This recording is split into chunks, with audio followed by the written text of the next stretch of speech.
नमस्कार, जय हिंद दोस्तों। दोस्तों, बीते कल भारत के गृह मंत्री अमित शाह जी ने एक ऐसे नोटिफिकेशन पर साइन किया है जिसने पाकिस्तान और बांग्लादेश के एक साइलेंट जियोपॉलिटिकल लेवरेज को खत्म करने की बुनियाद रखी। दोस्तों, उन्होंने रातों रात रिटायर्ड सुप्रीम कोर्ट जज जो जस्टिस आपके प्रकाश प्रभाकर नोएलकर साहब की अगुवाई में एक super power high level committee खड़ी कर दी है। इसका काम कोई छोटा मोटा लॉ एंड ऑर्डर संभालना नहीं है। इसका काम है इंडिया के जो बॉर्डर स्टेट्स में हो रहे जो quote unquote unnatural demographic changes यानी गैर आपके कुदरती आबादी के बदलाव को एक्सपोज करना है। और अगर आपको लगता है कि सिर्फ हमारे देश की आम जो इंटरनल पॉलिटिक्स या वोट बैंक का मुद्दा है, तो आप जियो पॉलिटिक्स के सबसे बड़े रूल से बिल्कुल अनजान है।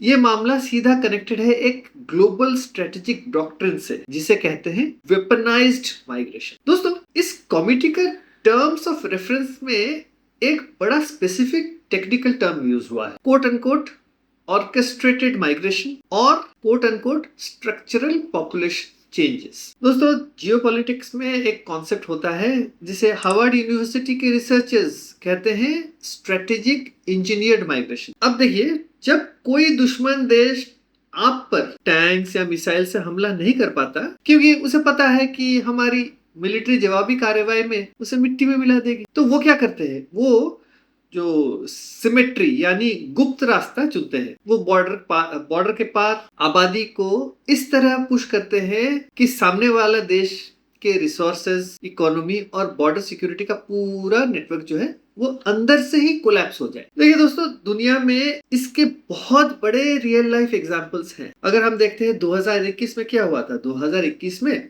बेलारूस ने जो यूरोप के खिलाफ बिल्कुल यही किया था। उन्होंने डेलिबरेटली क्या करा? उन्होंने डेलिबरेटली मिडिल ईस्ट से माइग्रेंट्स को बुलाया और उनको फिर क्या किया? उन्हें जो पोलैंड और लिथुनिया के बॉर्डर्स पर पुश कर दिया ताकि यूरोपियन यूनियन पे प्रेशर बनाया जा सके। तो इस तरह की चाल को हम कहते हैं ग्रे जोन वॉरफेयर, जहां जंग खुलेआम नहीं लड़ी जाए लेकिन असर मिलिट्री हमले से भी गहरा होता है। अगर हम इसको एक आम इंसान के नजरिए से समझेंगे तो देखिए, मिनिस्ट्री ऑफ होम अफेयर्स के नोटिफिकेशन में लिखा है कि ये बदलाव quote unquote non attributable to normal fertility trends है, यानी ये कुदरती आबादी का बढ़ना नहीं। चलिए मैं आपको और एक रियल लाइफ केस स्टडी देता हूं, हमारे बॉर्डर डिस्ट्रिक्ट से आई है। देखिए, भारत बांग्लादेश के बॉर्डर पर ऐसे कई छोटे छोटे गांव हैं जहां की जमीन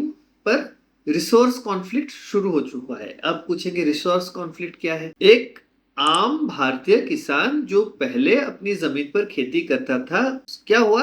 अचानक से उसके गांव के आसपास जो है आपके लोग कहीं से आ गए और नए नए सेटलमेंट्स खड़े हो जाते हैं। फिर तो ये लोग क्या करते हैं? ये लोग देखिए, हमारे देश में जो लोकल एडमिनिस्ट्रेशन होता है, गांव के एडमिनिस्ट्रेशन समझ लीजिए, बॉर्डर में बात कर रहा हूँ, बॉर्डर के पास की जगह में बात कर रहा हूँ, वहां पे रैम्पेंट करप्शन होता है। गांव में कोई देखने वाला नहीं है, कुछ नहीं है, एवरीथिंग हैपेंस। वहां पे हर तरह का जो है इलीगल एक्टिविटीज होते हैं और करप्शन इतना रैम्पेंट है, तो ये लोग जो है बॉर्डर पार से आते हैं, वहां बसते हैं। वो क्या करते हैं? वो एडमिनिस्ट्रेशन लैक्सिटी के लिए जो यानी ढीली ढाली पॉलिसी जो हम बोल सकते हैं, उसका फायदा उठाते हैं। इससे क्या होता है? इससे ये होता है कि वो रातों रात अपने लिए जो फेक डॉक्यूमेंट्स वो बना लेते हैं। भारतीय डॉक्यूमेंट, आधार समझ लीजिए, वोटर आई कार्ड समझ लीजिए। तो इन डॉक्यूमेंट्स के जरिए वो क्या करते हैं? वो ये करते हैं कि वो जमीनें खरीद लेते हैं, उसी गांव के जमीन खरीद लेते हैं।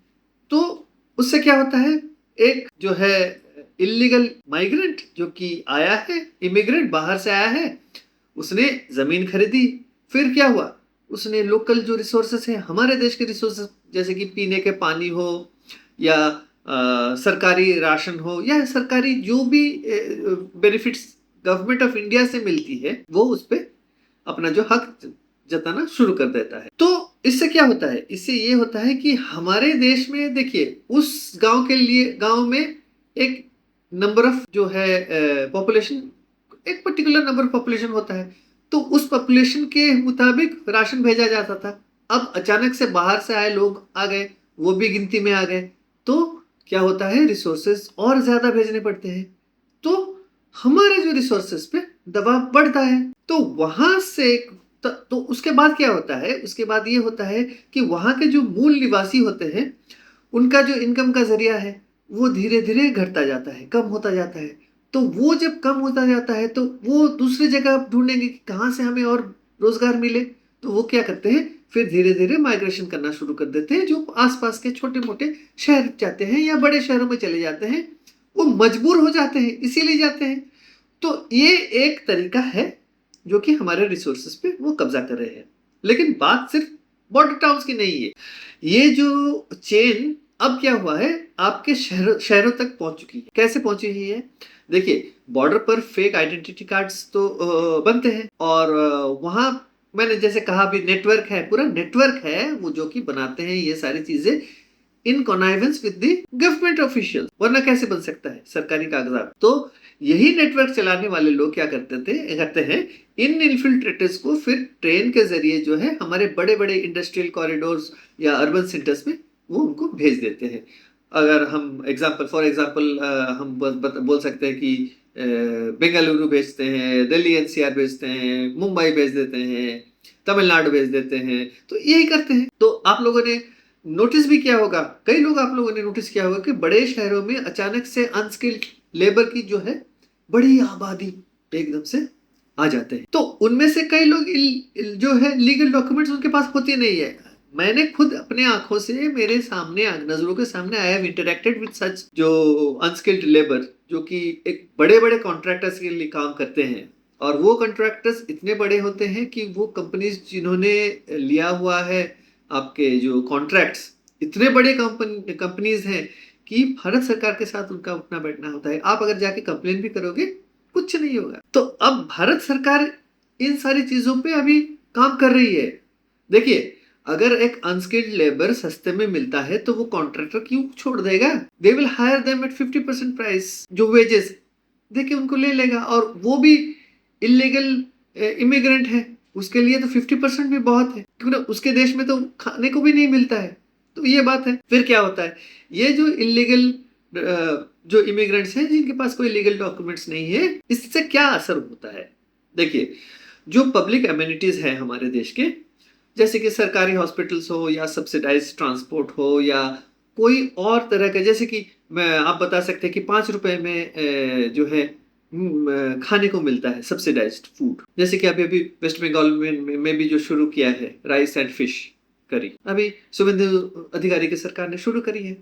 तो ये जो चीज है, ये इलीगल इमिग्रेंट भी इसको इस्तेमाल करेगा। He will also pay only 5 rupee and have that meal. So ये रिसोर्सेस हमारे टैक्स पेयर के मनी से हम इसको ये करते हैं, सब्सिडाइज करके देते हैं। तो इसका बर्डन किस पे पड़ा है, इसका बर्डन इसी देश के नागरिक के ऊपर पड़ रहा है कि भाई हम टैक्स पे करते हैं, हमारे टैक्स के पैसों से होता है, लेकिन बाहर का कोई आके हमारा जो है रिसोर्सेस खाली कर देता है या खा जाता है। तो ये बहुत बड़ा एक बर्डन हो जाता है। उससे क्या होता है, जो लोकल गवर्नेंस होता है ना, वो क्रैश होने लगता है, क्योंकि ना आबादी भी बढ़ती है, ऊपर से जो हमारा जो इंफ्रास्ट्रक्चर है वो इतना कैपेबल नहीं है कि ज्यादा आबादी को अपने साथ वो अपने यहाँ एकोमोडेट कर सके। तो ये किसी देश की सोशल कोहेजन जैसे बोलते हैं ना, यानी आपसी ताने बाने के अंदर से वीक करने का बड़ा प्लान है। देखिए दोस्तों, सिर्फ इंडिया का इंटरनल मुद्दा बोल रहे हैं ये नहीं है, हम इसको इंटरनल मुद्दा नहीं बोल सकते, क्योंकि ना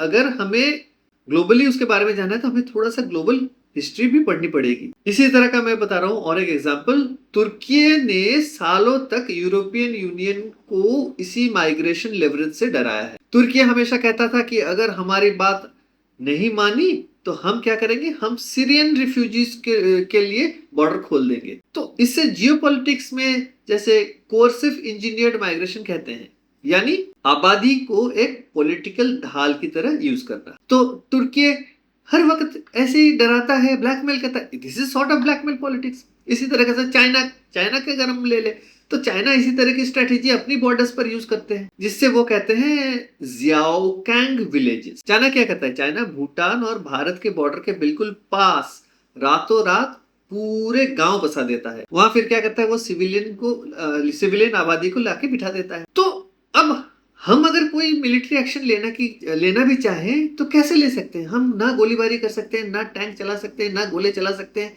क्योंकि ना सामने सिविलियंस हैं। लेकिन धीरे धीरे क्या होता है, वो जमीन पर चाइना का क्लेम पक्का हो जाता है। तो इसे दुश्मनी का जो हम सलामी स्लाइसिंग मॉडल हम कह सकते हैं कि धीरे धीरे अक्षय चीन में चाइना ने यही करा हुआ है, ये कर रहा है। वो हर रोज एक नया गांव बिठाता है, सिविलियन लाके बिठाता है और बोलता है ये इलाका मेरा है। लेकिन इससे 2 कदम आगे है पाकिस्तान और बांग्लादेश। पाकिस्तान और बांग्लादेश के रास्ते जो इन्फिल्ट्रेशन चल रहे हैं वो इसी ग्लोबल एसिमेट्री वॉरफेयर का एक सस्ता और ज्यादा इफेक्टिव वर्जन।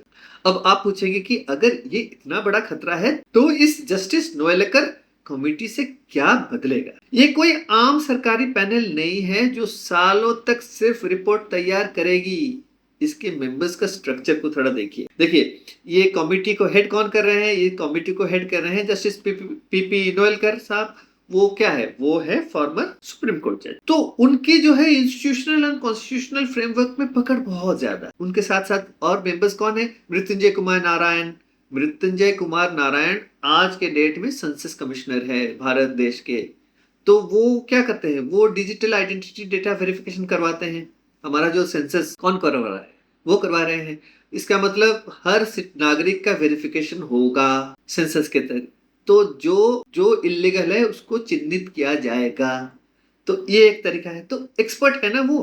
फिर दुर्गा शंकर मिश्रा, वो है former chief secretary Uttar Pradesh. वो अपने एडमिनिस्ट्रेटिव और ब्यूरोक्रेसी के लिए वो भी जाने जाते हैं और वो होंगे जो कि वो पूरा जो है अपना बताएंगे, प्रपोजल देंगे कि क्या कैसे हो सकता है, क्या किया जाएगा एडमिनिस्ट्रेशन के तौर पे।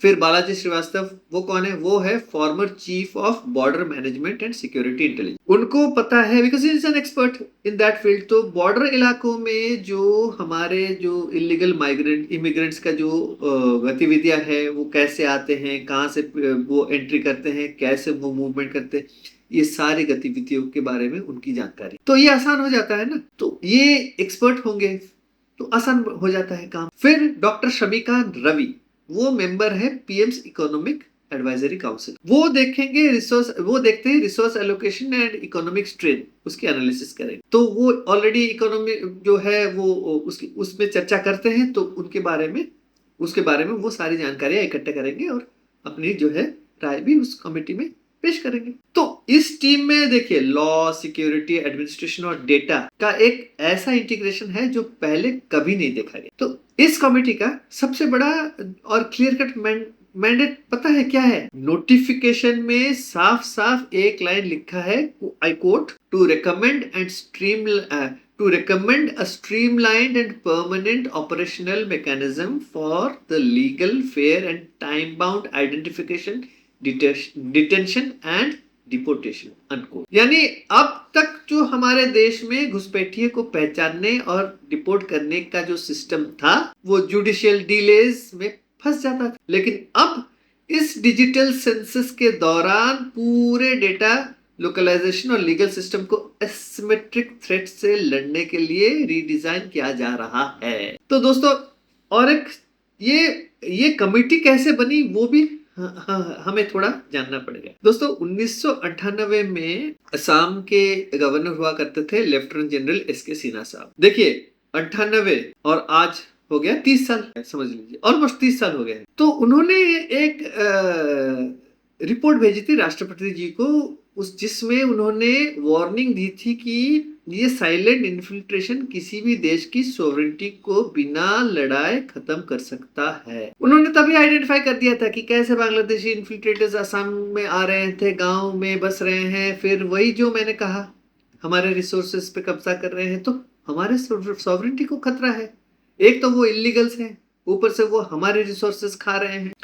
तो इस चीज को देखिए करीबन 30 साल बाद नरेंद्र मोदी जी ने इस रिपोर्ट को उठाया और उन्होंने देखिए ये जो कमिटी का जो हमारे यूनियन कैबिनेट ने इसको अप्रूव किया था सितंबर 2025 में। लेकिन तुरंत बंगाल के इलेक्शंस में बीजेपी के जीत के बाद तुरंत से इस कमेटी को जो है कमेटी की नोटिफिकेशन की गई, क्योंकि ना अभी मौका है, अभी 5 साल के भीतर जो कुछ करना है इमीडिएटली करना है। तो नरेंद्र मोदी जी देखिए पुराने प्लान के मुताबिक बनी ये कमेटी, तो क्या है, तो ये जो है उन्होंने उस वार्निंग तब के वार्निंग पर उन्होंने कदम बढ़ा लिया और एक इंस्टीट्यूशनल स्टेप उन्होंने ले ली और ये कमेटी बिठा दी। तो जियोपॉलिटिक्स का एक बड़ा सच्चा नियम है, ज्योग्राफी डिक्टेट्स डेस्टिनी। अगर आपने अपने देश के भूगोल और उसकी जो आबादी के साथ एसिमेट्रिक टेम्परिंग होने दी तो आप बिना किसी मिलिट्री हार के भी अपने जो फ्यूचर को खो बैठो। ये लड़ाई किसी लोकल पॉलिटिकल पार्टी की नहीं है, ये लड़ाई है भारत की टेरिटोरियल आइडेंटिटी की। तो आपका क्या मानना है दोस्त, क्या जस्टिस आपके नावलेकर का ये जो फ्रेमवर्क बॉर्डर मैनेजमेंट को हमेशा के लिए सिक्योर कर पाएगा? अपने राय कमेंट्स बॉक्स में जरूर लिखें। तो इसी के साथ मैं इस वीडियो को यही समाप्त करता हूँ। अगर आपको वीडियो अच्छा लगा है तो वीडियो को जरूर लाइक करें और अगर आपने चैनल को सब्सक्राइब नहीं किया है तो चैनल को जरूर सब्सक्राइब करें। तो मिलते हैं अगले वीडियो में। जय हिंद, नमस्कार।